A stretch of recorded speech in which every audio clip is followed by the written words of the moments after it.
One criticism, quite often leveled at Diablo as a series, is that it's too simple. Many people prefer to play Path of Exile simply because there's more depth and complexity to its systems. Tiny tweaks can be made that result in night and day difference in how your character performs. But, actually, despite Diablo Immortal being a mobile adaptation, which would likely lead you to expect further simplification, it is the most complex Diablo game I've ever experienced. And I've played them all. Unfortunately, this depth is restricted to its monetization.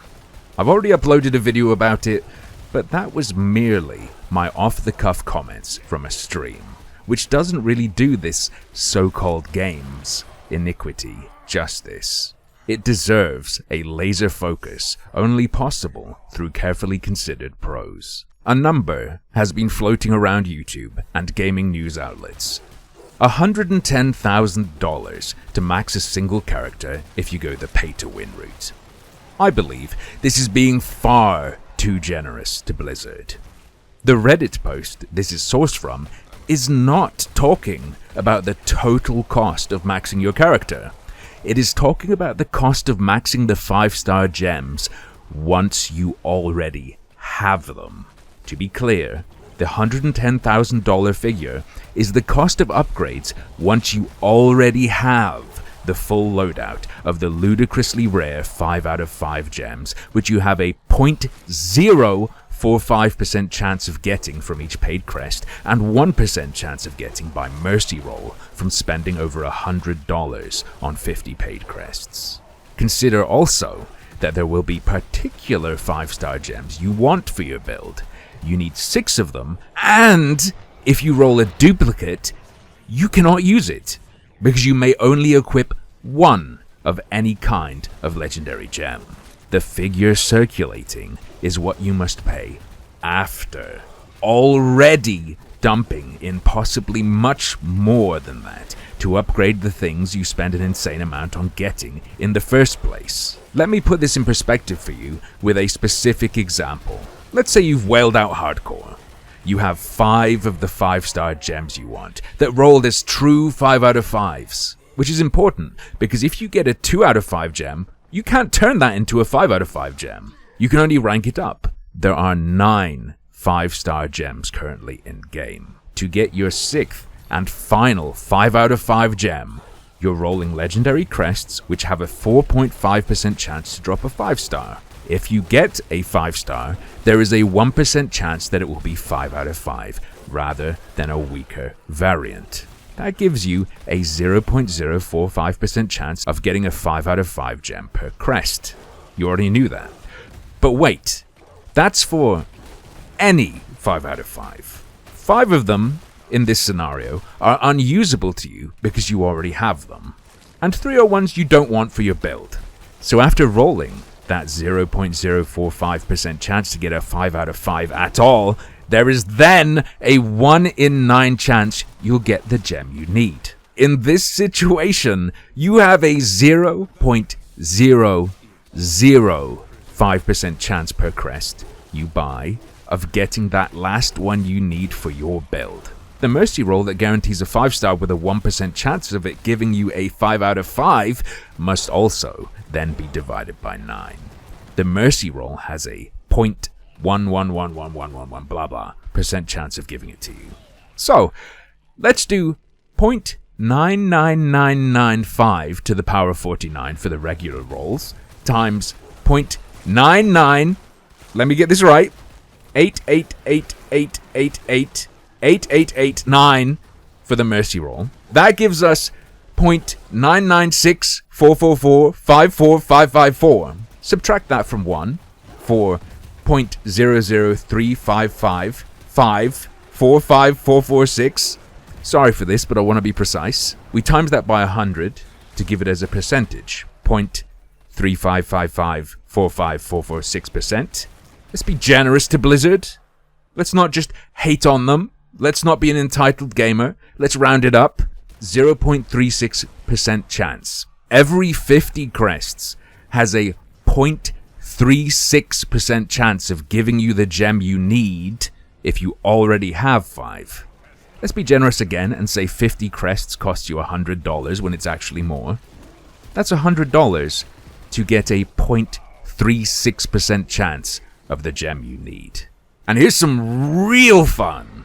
How many times would you have to roll 50 crests to have a greater than 99% chance of hitting that specific gem you need under these conditions? 1,314 times. $131,400 to get close to guaranteeing you'll get it. Could get it earlier, could get it later, but that's how much you'll have to be willing to commit at the outset for that one gem if you want a better than 99% chance of getting your 6th and final legendary 5 out of 5 gem for optimizing your build with. The previous gems have better chances because dupes haven't reduced the pool at that point, and in future, as they add more 5-star gems, your odds of getting specific gems for your build will worsen. But I think that's a good way to illustrate my point. No, $110,000, as much as that is not how much it could cost to max a character. That is just roughly how much it could cost to upgrade your kitted out character after you've already spent potentially many times that amount. The figure is vastly higher for an optimized character, and will only increase as the pool of what you can roll increases in size and dilutes your odds. I am playing Diablo Immortal. I hate it, but I want to be able to give a first-hand account of the game in case there's something I'd otherwise miss in this release from gaming giant Blizzard. And there is something I would have missed if I didn't. A common defense I've seen is that if you play alone and don't care about PvP or leaderboards, your experience is unaffected. Just don't care about it. This is false. There is scaling in this game. As you level up, the monsters in dungeons and rifts get stronger with you. Not just the challenge rifts, but the regular rifts too. At around, let's say level 40-ish, they noticeably started to get stronger faster than me. What does this mean? Leveling up, if you don't spend money, will actually make you weaker relative to what you are fighting. This isn't a case of you'll start to get killed. There isn't really any threat of that in this game. But it does mean my typical time spent to beat a regular rift has increased by more than a minute. A minute increase on doing something you gotta do over and over again adds up. Even if it didn't though, there are hard caps on free-to-play players that I didn't see until recently. You know how you have to do a bajillion rifts to get one free roll that can actually give you a 5-star gem? Yeah, you can only get 200 dust per week. Once you hit that number, you stop getting dust. Wanna know the really fun part?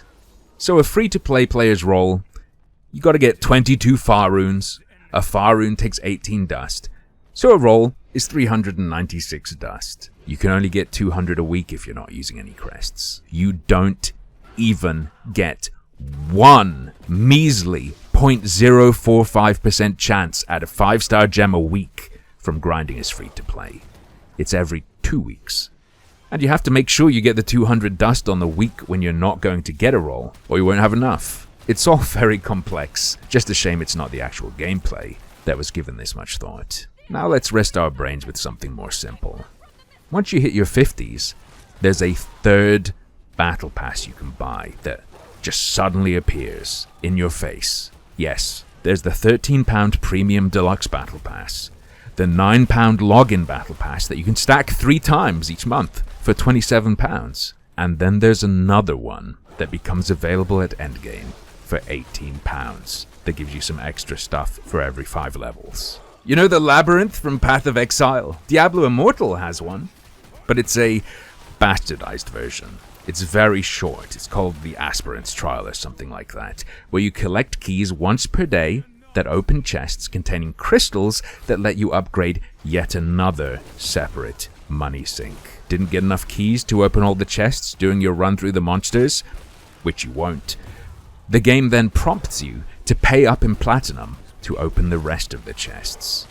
Platinum is a currency you can earn very, very slowly, or just pay up to get. It's all so Sad. I don't have kids, but I've been around plenty, having been a guitar teacher for years. So many of them were out of their minds for Fortnite. More than once, a kid wouldn't settle down and listen unless I let them show me the skin they got and said how cool it was. You could see the importance of it amongst their other Fortnite-obsessed peers. When I was a kid, it was Pokemon cards. There's some level of subtle predation in blind packs of things where you don't know what you're gonna get and it appeals to kids, but none of us actually played the game or knew the secondary market value of the cards.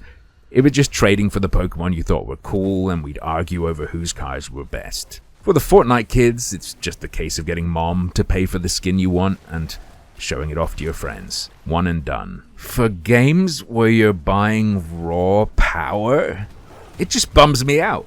Feels bad, man. If these take off with school kids, it's an endless vacuum of money grubbing that could weave its way into affecting social standing.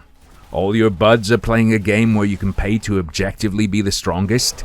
That's a fucked up incentive. That's too much. There's a tinge of cynicism in my memory of wanting to spend my allowance on packs of cards to trade so I could be involved with what everyone else is doing, but it's nothing compared to this black vortex of mental conditioning. And that's the thing. Games are huge. Just don't play it if you don't like it. Single-player games, sure. Niche multiplayer games, sure. But the thing everyone you know is playing and socializes within, just don't play becomes just don't have friends. It's sickening. It's gonna spread. And we're going to have a fucking generation where the only place kids hang out is a casino in the palm of their hand.